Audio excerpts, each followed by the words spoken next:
बच्चों, रोगों की तो बात कर ली हमने। अब हम बात करते हैं कि हमारा शरीर जो है वो किस तरीके से इन रोगों से हमारी रक्षा करता है।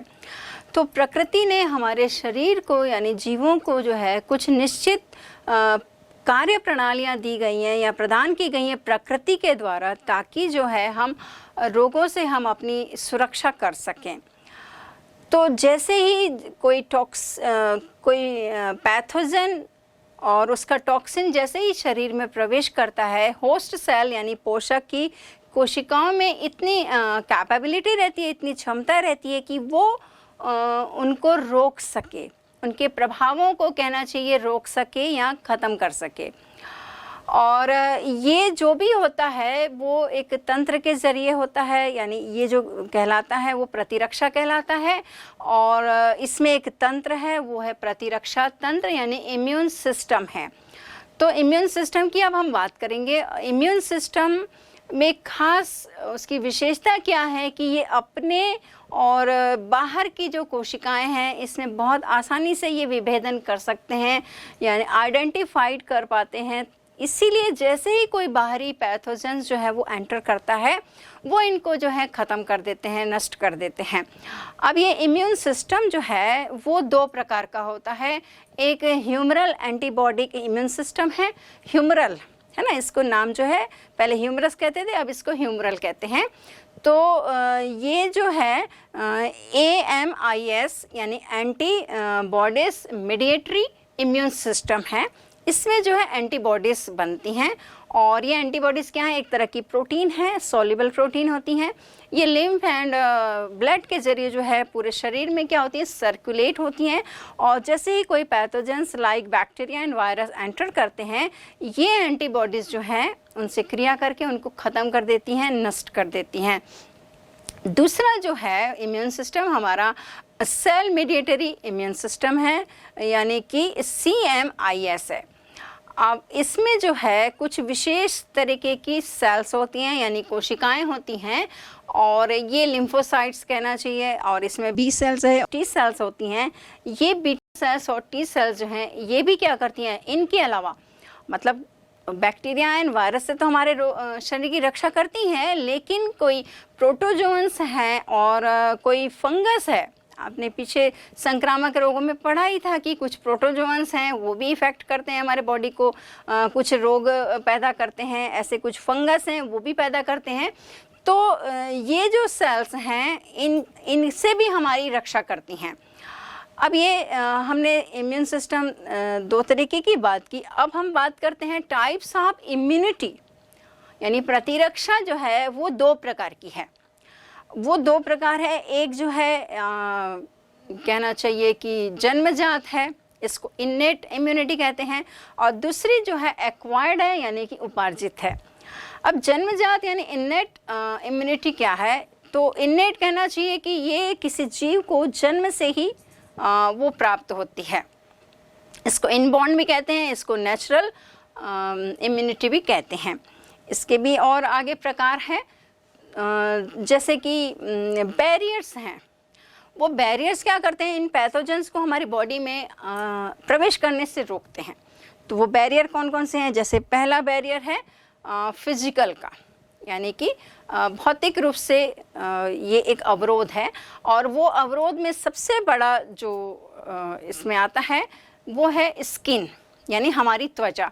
तो हमारी त्वचा जो है बहुत बड़ा अवरोधक है, यानी किसी भी रोगाणु को उसके प्रवेश को जो है वो रोकती है।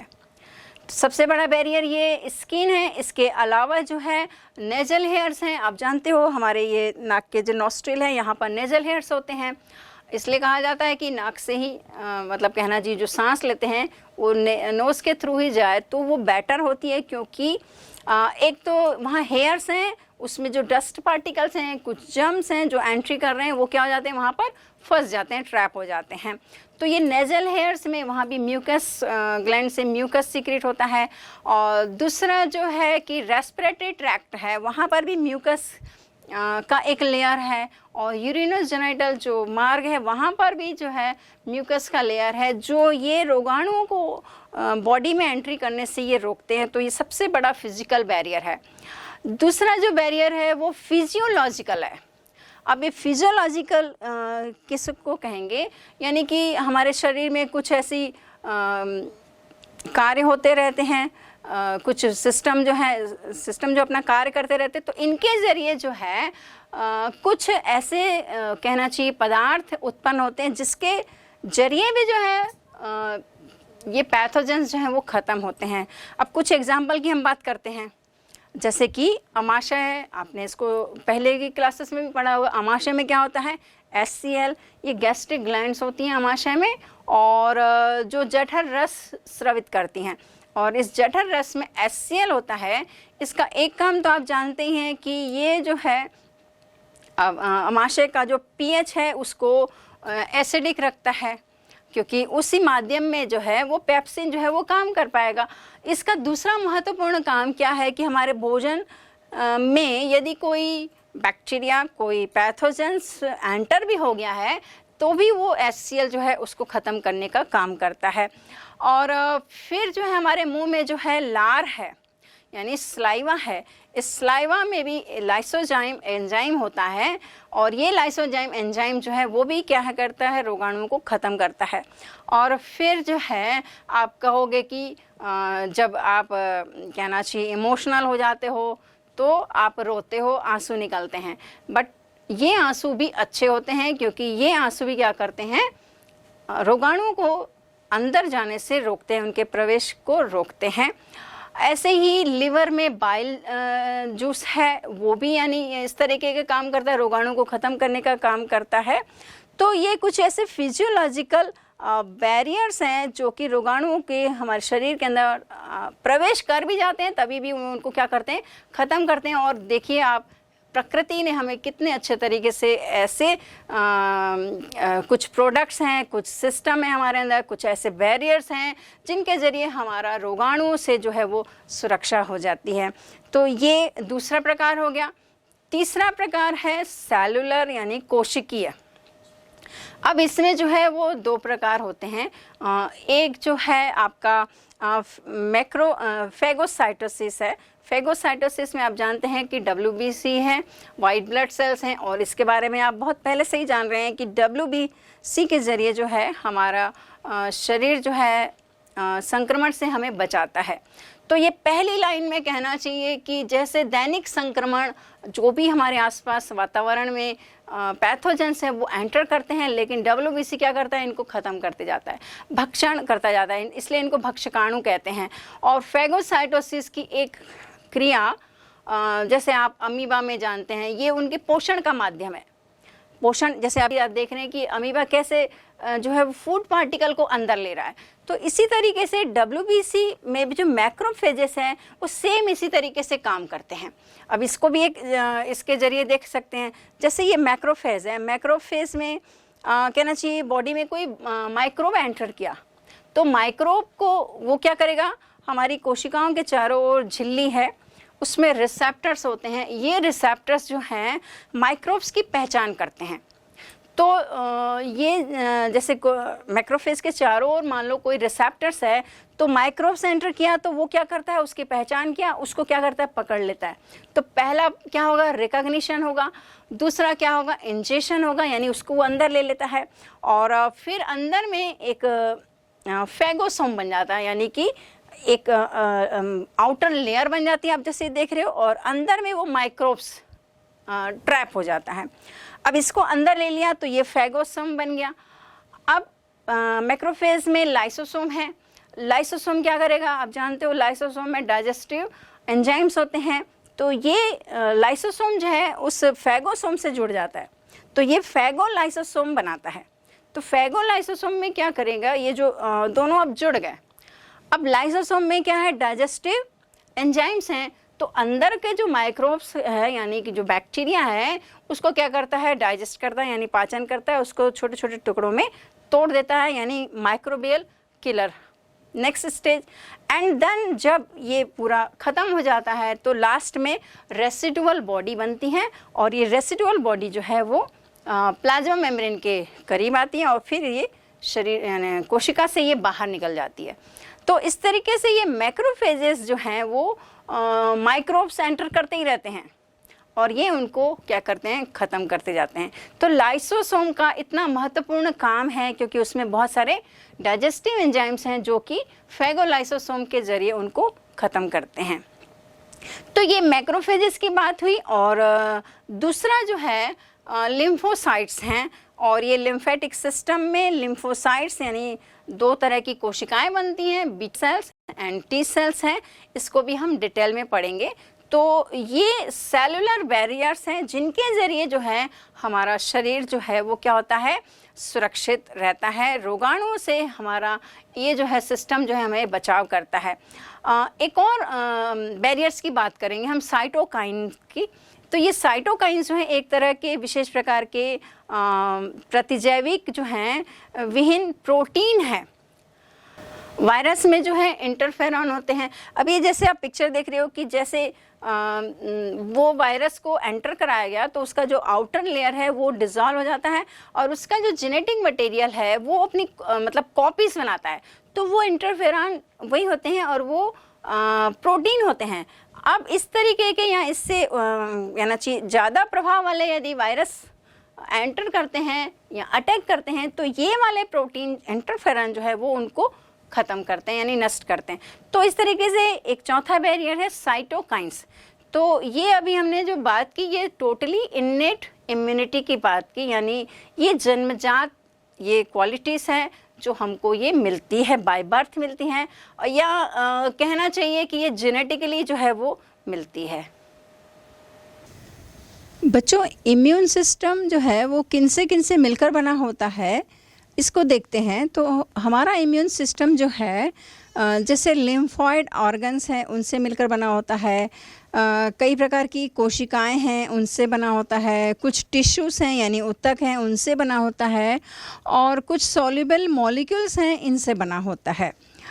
अब ये जो इम्यून सिस्टम है ये जो है जो लिम्फॉइड ऑर्गन्स है उसमें लिम्फोसाइट्स बनती हैं। तो ये लिम्फोसाइट्स जो है वो दो प्रकार की होती हैं, एक होती है प्राथमिक यानी प्राइमरी लिम्फोसाइट्स और दूसरी होती है सेकेंडरी लिम्फोसाइट्स। ऑर्गन्स होते हैं जिन अंगों में ये जो है लिम्फोसाइट्स जो हैं वो बनती हैं।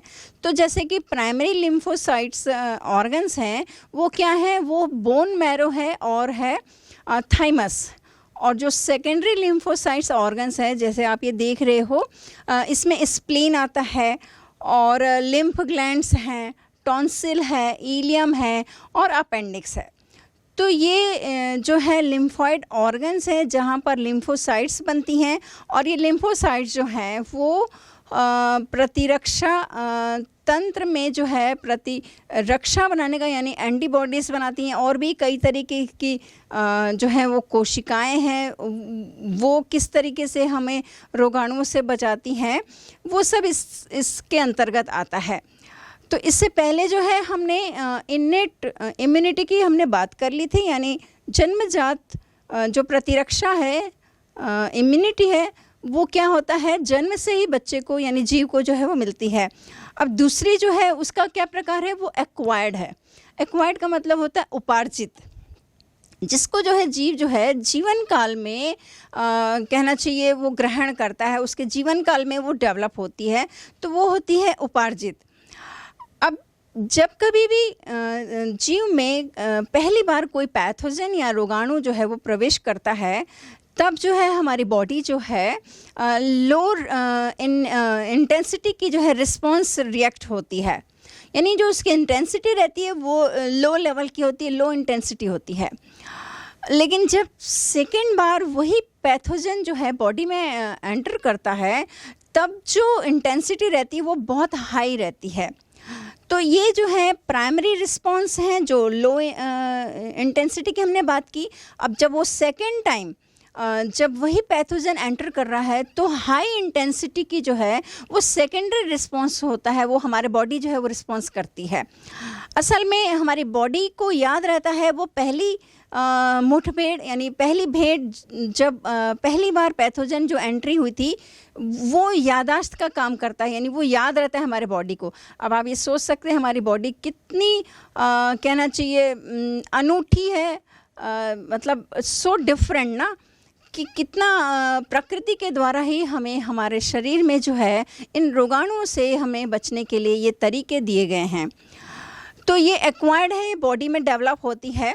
तो अब जैसे हमने उपार्जित की बात की थी, अब होता क्या है कि इसमें कुछ जो प्राइमरी और सेकेंडरी रिस्पॉन्सेस जो हमारी बॉडी रिएक्ट करती है, उन एंटीजेंस या रोगाणुओं के एंट्री करने पर इसको रिस्पॉन्स करने वाली कुछ कोशिकाएं होती हैं। और वो कोशिकाएं कौन सी हैं? वो है लिम्फोसाइट्स हैं। और वो लिम्फोसाइट जो है वो दो प्रकार की होती हैं, एक है बी सेल्स हैं और दूसरी है टी सेल्स। तो ये जो बी सेल्स और टी सेल्स जो हैं वास्तव में प्रेरित होकर कुछ कोशिकाओं का उत्पादन करती हैं, और ये कोशिकाएं जो हैं वो इफेक्टर एंड मेमोरी सेल्स कहलाती हैं, यानी प्रभावी कोशिकाएं और याददाश्त कोशिकाएं। प्रभावी कोशिकाएं क्या करती हैं? जैसे कोई पैथोजन एंटर किया तो उसको नष्ट करने का काम करती है। उसके द्वारा जो हार्मफुल जो पदार्थ है जो सीक्रेट हो रहा है तो उसको वो नष्ट करने का काम करती है। कौन सी? Effector cells. लेकिन मेमोरी सेल्स क्या करती है? फिर से जब अगली बार उसी एंटीजन या उसी पैथोजन की फिर से बॉडी में एंट्री होती है तो ये मेमोरी सेल्स जो हैं उसको याद रहता है, याददाश्त, इसलिए इसको कोशिकाएं कहते हैं। तो वो फिर से इफेक्टर एंड मेमोरी सेल्स को डेवलप करती है, यानी उत्पादित करती है। इफेक्टर सेल्स फिर से क्या करेगी? वो जो एंटीजन प्रवेश किया उसको मारने का काम करेगी, और मेमोरी सेल्स फिर से वापस अगले नेक्स्ट टाइम के लिए जब कभी वो पैथोजेंस या एंटीजेंस बॉडी में एंटर करेगा तो उसके लिए रिएक्शन के लिए वो तैयार रहती है। तो जो प्रभावी कोशिकाएं हैं यानी इफेक्टर सेल्स जो हैं उनका जो लाइफ है कहना चाहिए वो बहुत कम समय के लिए रहता है, लेकिन जो मेमोरी सेल्स हैं वो काफ़ी लंबे समय तक बनी रहती हैं। इवन कहना चाहिए कि जीवन पर्यंत तक, होल लाइफ तक जो है ये बनी रहती हैं।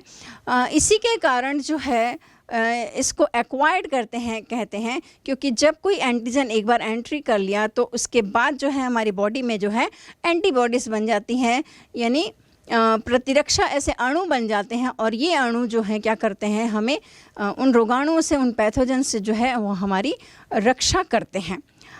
अब ये एक्वायर्ड इम्यूनिटी जो है वो दो प्रकार की होती है। वो दो प्रकार जो हैं, एक है एक्टिव यानी सक्रिय, और दूसरी जो है पैसिव यानी निष्क्रिय।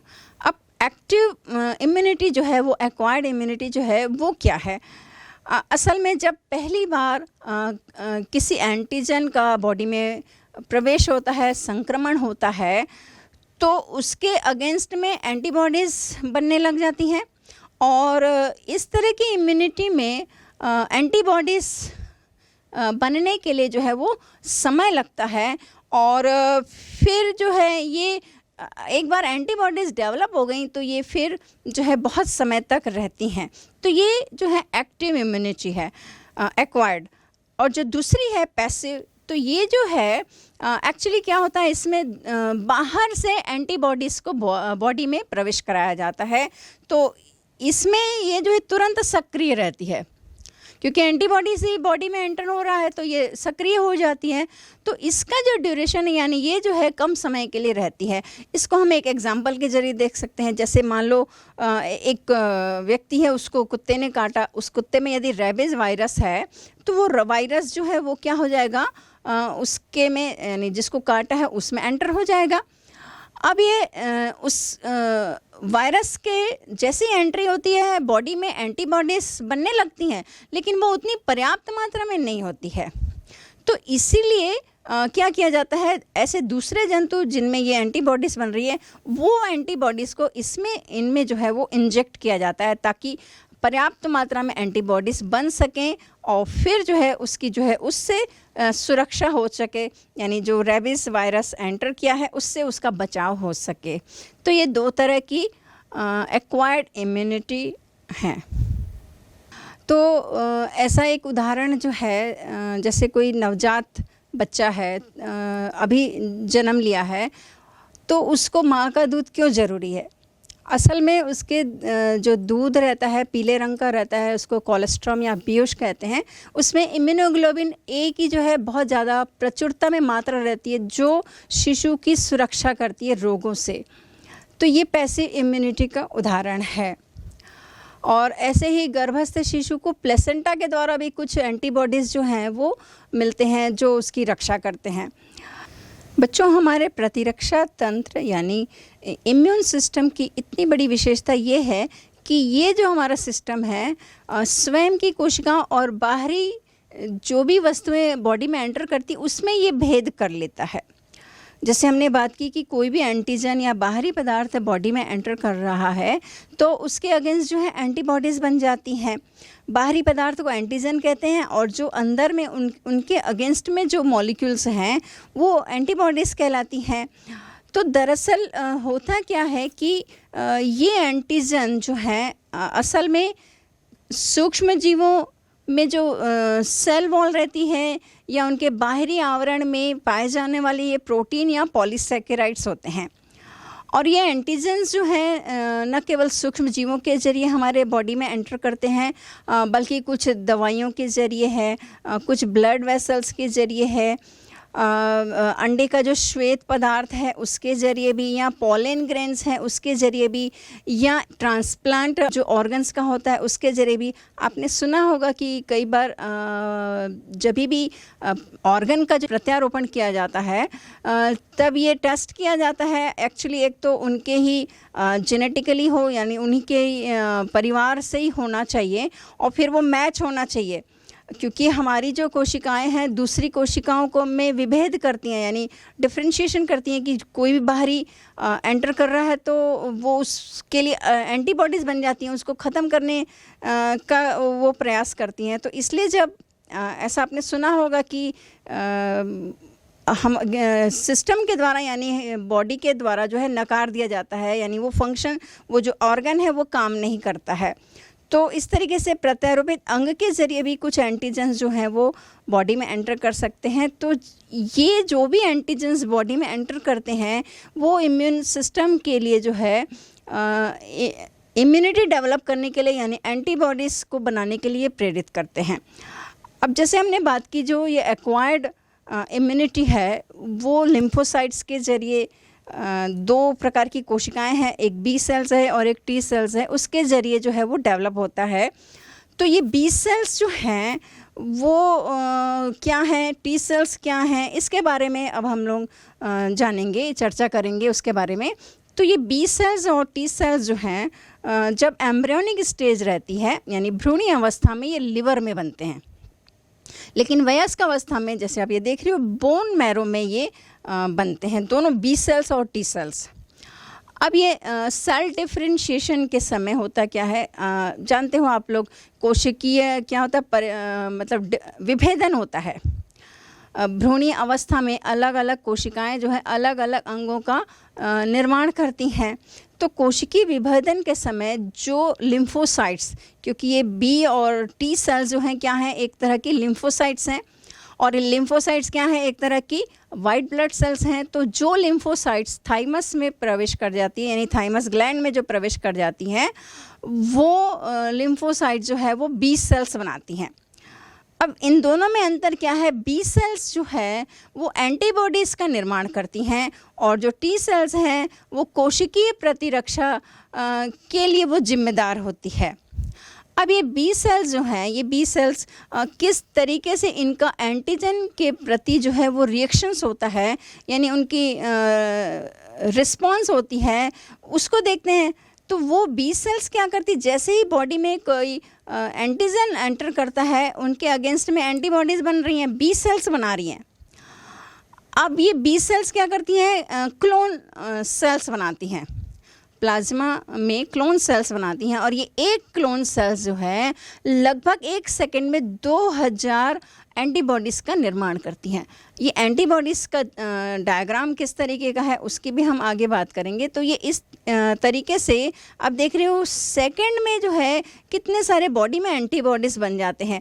तो इसीलिए तो जब कभी भी बहुत ज़्यादा मात्रा में कोई भी एंटीजेंस बॉडी में एंटर कर रहा है या कोई रोगाणु प्रवेश कर रहा है तो हमारा इम्यून सिस्टम जो है बहुत एक्टिव हो जाता है। बी सेल्स क्या करती हैं, उनको इस तरीके से पकड़ती हैं, कहने का मतलब जो भी एंटीजन है उसको इस तरीके से घेरती हैं उनकी पहचान करके, और फिर जो है फेगोसाइट्स जो है वो उसको जो है नष्ट करते हैं। तो इस तरीके से ये काम होता है। बी सेल्स कैसे करेंगे, आइडेंटिफाइड करेंगी उनके एंटीजन्स के बाहरी आवरण में जो मतलब अलग तरीके का जो प्रोटीन है, जो पॉलीसेकेराइड्स है, उसका आइडेंटिफिकेशन करती हैं और फिर उसको ऐसा घेर लेती हैं, आवृत कर लेती हैं कि फेगोसाइट्स जो है उसको नष्ट करता है। अब हम mechanism of action of T cells to antigen की बात करते हैं, यानी टी सेल्स जो है वो किस तरीके से एंटीजन पर रिएक्शन करती हैं, उनका एक्शन किस तरीके से होता है। तो टी सेल्स भी क्या करती हैं, वो क्लोन सेल्स बनाती हैं और वो पेरेंट सेल के समान ही होती हैं। टी सेल्स जो हैं वो कार्य के अनुसार जो है वो अलग अलग प्रकार की होती हैं, यानी है तो वही लेकिन उनका प्रकार जो है सेल डिफरेंशिएट के समय जो अलग हो जाता है। कुछ मारक यानी किलर सेल्स होती हैं, कुछ हेल्पर सेल्स होती हैं, कुछ सप्रेसर सेल्स होती हैं। तो जैसे पहली जो है मारक सेल्स हैं यानी किलर सेल्स हैं। ये किलर सेल्स क्या करती हैं, जैसे कोई एंटीजन एंटर करता है तो ये सीधे उसको जो है यानी उसका जो हार्मफुल जो प्रोडक्ट्स हैं या जो पॉइजन है, उस टी सेल जो है इस तरीके का रसायन सिक्रेट करती है ताकि वो उससे अट्रैक्ट हो जाता है और जो है उस पर वो काम करती है, यानी उसको ख़त्म करने का काम करती है। किलर सेल्स यानी मारती है। सप्रेसर सेल जो है वो क्या करती है कि जैसे कि अपना जो इम्यून सिस्टम है अपनी ही कोशिकाओं को मारने के लिए, यानी ऐसा ना हो कि हमारी ही कोशिकाएं यानी जो एंटीबॉडीज़ हैं वो हमारे ही अंदर की सेल्स को ख़त्म करें या नष्ट करें, तो इसके लिए जो है वो सप्रेसर सेल्स होती हैं। वो सेव करती हैं हमारे इम्यून सिस्टम को और हमारे बॉडी को। और तीसरी जो है वो हेल्पर सेल्स हैं। ये हेल्पर सेल्स जो है वो बी सेल्स को, यानी जो हमने बात की थी कि बी सेल्स जो है लिम्फोसाइट्स है वो कई तरह के एंटीबॉडीज़ बनाती हैं, तो ये बी सेल्स को एंटीबॉडीज़ के निर्माण के लिए जो है वो प्रेरित करती है। तो ये इस तरीके से टी सेल्स जो हैं वो काम करती हैं। अब हम बेसिकली बात करते हैं कि एंटीबॉडीज़ जिसकी हम अभी इतनी बार चर्चा कर चुके हैं, ये एंटीबॉडीज़ हैं क्या, इनका स्ट्रक्चर क्या है, इनका काम क्या है। ये जो है मोनो स्पेसिफिक होती हैं, यानी कि कोई भी एंटीबॉडीज़ जो है स्पेशली जो एंटीजन होता है उसके लिए ही वो रिस्पॉन्स करती हैं, यानी उसके ही स्पेसिफिक रीजन से यानी डिटरमिनेंट्स जो है उससे वो जुड़ती हैं और उस पर वो काम करती हैं। अब एंटीबॉडी का जो स्ट्रक्चर है वो क्या है, आप जैसे ये देख रहे हो ये एंटीबॉडी का स्ट्रक्चर है। इसमें जो है चार पॉलीपेप्टाइड चेन्स पाई जाती हैं, यानी श्रृंखलाएं पाई जाती हैं। पॉलीपेप्टाइड आप जानते हो क्या होता है, ये प्रोटीन होता है। तो प्रोटीन जो है ये पॉलीपेप्टाइड की चेन्स हैं। तो जो और ये दोनों चेन्स जो हैं डाइसल्फाइड, आप ये देख रहे हो डाइसल्फाइड बॉन्ड से जुड़ी हुई हैं। इसमें से दो चेन जो है यानी दो श्रृंखलाएं हैवी मॉलिक्यूल्स हैवी वेट वाली रहती हैं और दो जो हैं लाइट रहती हैं, लाइट चेन्स होती हैं। अब इसका क्या मतलब है, तो जो हैवी चेन्स हैं यानी कि भारी जो श्रृंखलाएं हैं उनमें जो अमीनो अम्ल की संख्या है वो ज़्यादा होती है। मतलब इसमें जो है 400 या 400 से ज़्यादा अमीनो एसिड जो है वो पाए जाते हैं। अब ये जो आप वाई आकार की संरचना देख रहे हो, इसमें जो नीचे जो सीधी जो भुजा है इसमें जो है हैवी चेन्स रहती हैं, यानी कि भारी श्रृंखलाएं होती हैं, और ऊपर जो दो भुजाएं हैं उसमें लाइट और हैवी दोनों प्रकार की श्रृंखलाएं होती हैं। तो इस तरीके से ये एंटीबॉडीज़ हैं। एंटीबॉडीज़ जो है एक तरह की इम्यूनोग्लोबिन होती हैं, यानी कि ग्लाइकोप्रोटीन होती हैं। ये सभी एंटीबॉडीज़ जो है इम्यूनोग्लोबिन होते हैं, लेकिन सभी इम्यूनोग्लोबिन जो है वो एंटीबॉडीज़ नहीं होते हैं। इसलिए हमने ये 5 प्रकार के इम्यूनोग्लोबिन की बात की। अब ये इम्यूनोग्लोबिन जो हैं वो कौन कौन से कहाँ पाए जाते हैं, जैसे पहला IgA है, ये जो है लार में है, आंसू में है और पसीने में पाया जाता है। और दूसरा IgD जो है ये लिम्फोसाइट्स में पाया जाता है। और तीसरा जो है IgE है ये ब्लड में पाया जाता है। और चौथा जो है वो सीरम में पाया जाता है। और पांचवा IgM जो है वो ब्लड में पाया जाता है। तो इस तरह के ये 5 इम्यूनोग्लोबिन हैं, ये एंटीबॉडीज़ हैं, ये कार्य करते हैं। और इनका कार्य क्या है, जैसे हमने पहले भी बात की कि एंटीबॉडीज़ जो है एंटीजन को क्या करता है, आइडेंटिफाइड करता है और उसको घेर लेता है, और फिर फेगोसाइट्स जो हैं वो उसको नष्ट करने का काम करते हैं। एंटीबॉडीज़ क्या कर रहे हैं, उसके बाहरी आवरण को पहचान ले रहा है कि ये बाहरी आवरण जो है वो बाहर का है, यानी जैसे हमने बताया सेल क्या करती है, आइडेंटिफाइड कर ले रही, तो जो भी बाहर का एंटीजन जिसके चारों ओर क्या है आवरण है, और वो आवरण को वो पहचान लेती है और उसको वो पकड़ती है, और फेगोसाइट्स जो हैं उसको वो खाते हैं। इसको जो है ऑप्सोनाइजेशन की क्रिया कहते हैं। अब जैसे ही कोई एंटीजन एंटर करता है तो उसके द्वारा कोई ना कोई स्राव होता है किसी पदार्थ का, तो उसको क्या करती है, वो न्यूट्रलाइज करती है, यानी न्यूट्रलाइजेशन की क्रिया होती है। और फिर जैसे ही कोई एंटीजन एंटर करता है तो उसके साथ क्रिया करके अघुलनशील पदार्थ बना लेती है, जिसको एग्लूटिनेशन कहते हैं। तो इस तरीके से हमने ये प्रतिरक्षा तंत्र की बात की, प्रतिरक्षा या इम्यूनिटी सिस्टम कितने प्रकार के हैं उनकी बात की, हमारे बॉडी में कौन कौन सी इम्यून सेल्स हैं उनकी बात की, और किस तरीके से इन्नेट और एक्वायर्ड इम्यूनिटी के ज़रिए जो है हमारा शरीर जो है हमें रोगाणुओं से सुरक्षा करता है, हमें बचाता है, इन सब की हमने बात की।